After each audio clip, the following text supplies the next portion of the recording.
This is a sermon based on Exodus 1, verses 15 to 21. Every December, we reimagine the nativity story, bringing it to life in pageants and with songs.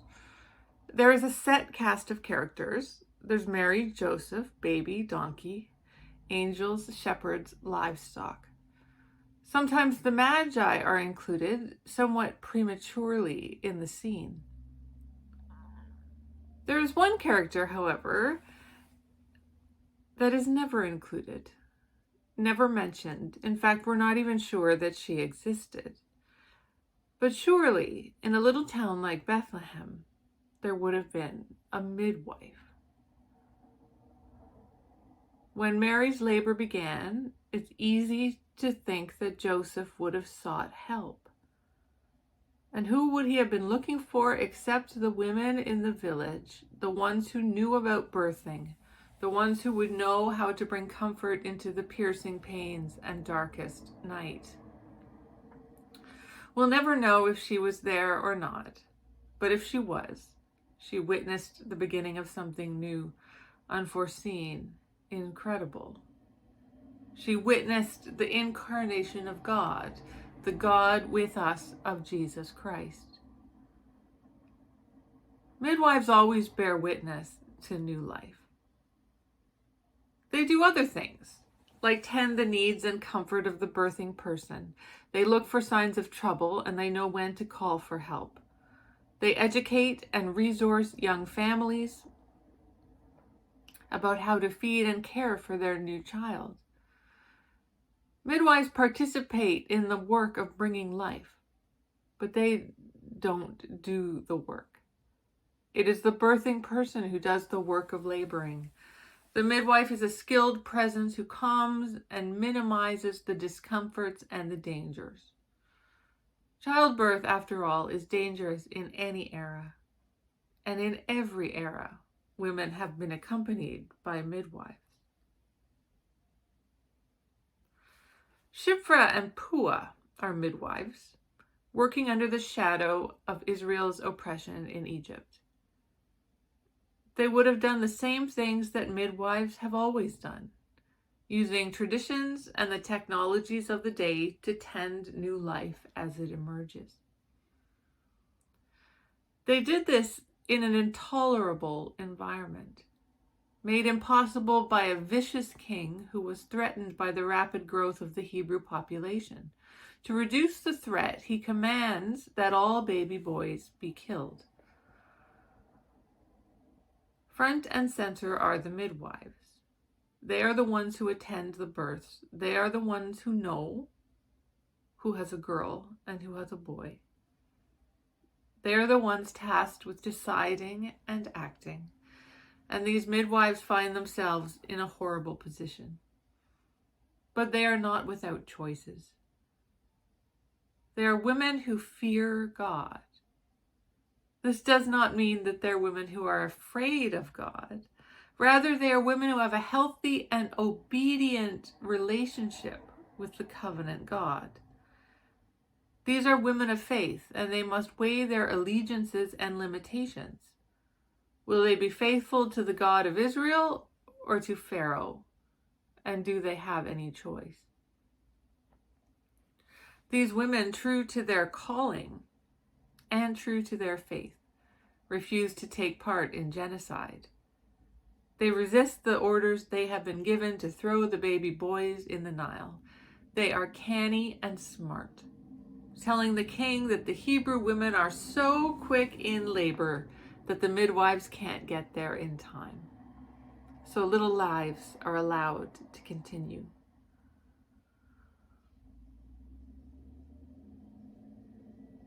Midwives bear witness to life as it emerges even in the midst of tragedy.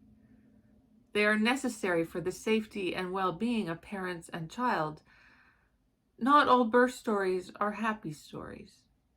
Even today, with our advanced medical technologies, the lives of both babies and mothers can be in danger. This is especially true in places where medical care is less available. The presence of midwives Skilled helpers and village maternal health committees make a significantly positive difference in maternal and child mortality rates. In Malawi, safe motherhood committees support the health of communities by raising awareness about the resources that are available before, during, and after birth. One of their goals is to encourage locals to attend professional health clinics where they can be cared for by trained attendants. Village Safe Motherhood Committees, which are an aspect of PWS&D's maternal, newborn, and child health programming, teaches people in the Mulanje catchment area about what services are available to them before, during, and after the birth. Women are encouraged to attend checkups and deliver at a local health facility, and they may even receive a fine if they do not attend. These committees encourage male participation so that dads may be involved in the care of the child and the mother, and so that men are encouraged and not hinder pregnant women as they access health services. The influence of village safe mother committees means many pregnant women have been saved from preventable deaths, an impact felt for generations as more children can grow up with the loving presence of their mother. For example, in Wanali village, the work of the committee has resulted in there being no maternal deaths for over a decade, in a country where the average maternal death rate is almost 50 times that of Canada.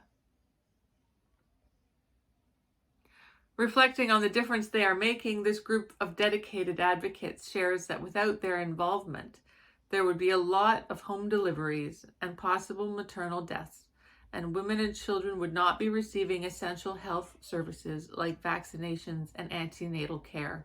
The results would be disastrous. As its partners with local organizations in Malawi, PWS&D is acting as a midwife, supporting, encouraging, and celebrating the emergence of new life.